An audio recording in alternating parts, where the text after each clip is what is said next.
अऊज़ु बिल्लाहि मिनश्शैतानिर्रजीम बिस्मिल्लाहिर्रहमानिर्रहीम नहमदुहु व नुसल्ली अला रसूलिहिल करीम रब्बिश्रह ली सदरी व यस्सिर ली अमरी वहलुल उक़दतन मिन लिसानी यफ़क़हू क़ौली। सब देखने वालों को अस्सलामु अलैकुम व रहमतुल्लाहि व बरकातहू। आज हम सूरह फातिहा का तर्जुमा और तफसीर करने जा रहे हैं। अल्हम्दुलिल्लाहि रब्बिल आलमीन, हर तरह की तारीफ़ खुदा ही को सज़ावार है जो तमाम जहान का परवरदिगार है। नर्रहमान रहीम, नहायत रहम वाला और मेहरबान। मालिकी यौमिद्दीन, रोज़े जज़ा का हाकिम। इय्याका नअबुदु व इय्याका नस्तईन, ए अल्लाह हम तेरी ही इबादत करते हैं और तुझी से मदद मांगते हैं। इहदीनस सिरातल मुस्तकीमा सिरातल लज़ीना अनअमता अलैहिम गैरिल मग़ज़ूबि अलैहिम वलज़्ज़ालिन। हमको दीन का सीधा रास्ता दिखा और उन लोगों का रास्ता जिन पर तूने अपना फजल किया, न उनका जिन पर तेरा गज़ब नाजिल हुआ और न ही गुमराहों का। सबसे पहली आयत, टोटल 7 आयत हैं, जिसमें से 3 आयत जो हैं वो ख़ास रब्बुल आलमीन के लिए हैं, उसकी हम्दो सना है। जबकि चौथी आयत में इंसान अपने रब से वादा करता है कि वो उसी की इबादत करेगा और उसी से मदद मांगेगा। और आखिरी 3 आयत में दुआ है जो हर इंसान रब्बुल आलमीन से नेक रास्ते और सिराते मुस्तकीम के लिए मांगता है।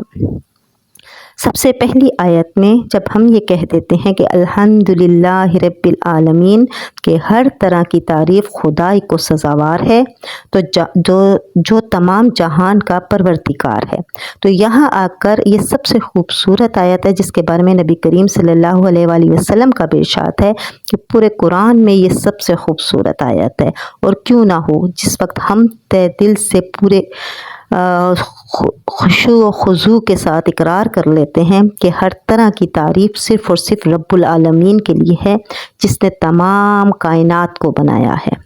अब इसमें जब आप किसी खूबसूरत मंज़र को भी देखेंगे, इसमें जब आप किसी खूबसूरत चीज़ को पाएंगे, इसमें जब आपको कोई खूबसूरत और अच्छा इंसान दिखाई देगा, जब आप उसकी तारीफ़ करने लगेंगे तो दरअसल कौन सज़ावार होगा इस तारीफ़ का? अल्लाह, क्योंकि उसने ये खूबसूरत चीज़ आपको दी, उसने एक अच्छा इंसान बनाया, उसने एक अच्छी दुनिया बसाई, इसीलिए हर तरह की तारीफ़ सिर्फ़ और सिर्फ उसी के लिए है।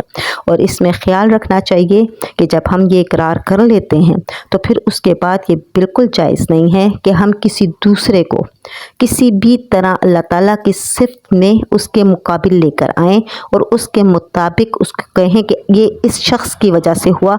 मसलन किसी को जॉब मिल गई तो जी मुझे इस शख्स ने जॉब दिलाई, नहीं, आपको अल्लाह ने जॉब दिलवाई, ये सिर्फ अल्लाह के हुक्म से हुआ। अगर कोई किसी डॉक्टर के पास गया, उसको शिफा मिल गई, तो मैं इस डॉक्टर के पास गया और मुझे शिफा मिली, नहीं, आपको अल्लाह ताला ने शिफा दी। हाँ, एक वसीला बना, एक ज़रिया बना, जिसके पास आप गए, उसने आपका ट्रीटमेंट किया, आपको मेडिसिन्स दी, आपकी बीमारी को जाना। और ये जानना भी किस तरह हुआ? अल्लाह ने उसके जहन में डाला कि इसका इलाज, इसका ट्रीटमेंट इस तरीके से करो। तो इस तरीके से जब हम ये बात कर देते हैं तो हर दूसरी चीज़ से अपने आप को बरिउज़्ज़िमा कर लेते हैं कि सिर्फ़ और सिर्फ अल्लाह ही है जो रब्बुल आलमीन है। अर्रहमान रहीम, नहायत रहम वाला और मेहरबान। रब्बुल आलमीन अपने इन 2 खूबसूरत नामों के ज़रिए अपना तारुफ़ अपने बंदे से करवा रहा है कुरान पाक के आगाज़ में ही कि मैं कैसा हूँ, मैं नहायत रहम करने वाला हूँ, मैं नहायत मेहरबान हूँ अपने बंदों पर। मालिक यौमिद्दीन, मालिक वो होता है जो हाकिम होता है। किस दिन का हाकिम है वो रब्बुल आलमीन? जिस दिन रोज़े जज़ा होगा और तमाम तर कायनात में जितनी भी मखलूक़ात हैं उनको दोबारा रब्बुल आलमीन के सामने हाज़िरी देनी होगी। और उस वक्त उनके गले में उनके आमाल की तख्तियाँ लटका दी जाएंगी। ये बिल्कुल ऐसे ही है कि जैसे कोई शख्स इस दुनिया में 20 साल 25 साल या 50 साल या 100 साल गुजार कर मरता है, तो ये किस तरह मुमकिन है कि वो कैसी तख्तियाँ होंगी जो उनके गलों में डाल दी जाएंगी उनके आमाल की, और किस तरह से उनके दाएं हाथ में अच्छे लोगों का अमालनामा दिया जाएगा और बुरे लोगों का बाएं हाथ में दिया जाएगा।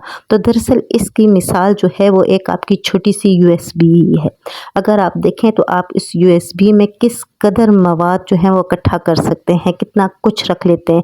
जितने ज़्यादा GB की आपकी USB होगी उतने ही ज़्यादा आप उसमें मटेरियल डाल सकते हैं। तो बिल्कुल इसी तरह इंसान के आमाल की भी यही पोजीशन होगी। ये तख्ती भी बेसिकली उसी तरह एक USB की मानिंद होगी जो उसके हाथ में पकड़ा दी जाएगी, और फिर उस दिन मालिक सिर्फ़ और सिर्फ अल्लाह ही है, क्योंकि उसी ने डिसीजंस करने हैं, उसी ने हमारे तमाम तर आमाल हमारे सामने लेके आ जाने हैं, और फिर ज़र्रे ज़र्रे का हिसाब होगा। इसीलिए खालिक दो जहान फरमा रहे हैं कि उस दिन का मालिक हूँ।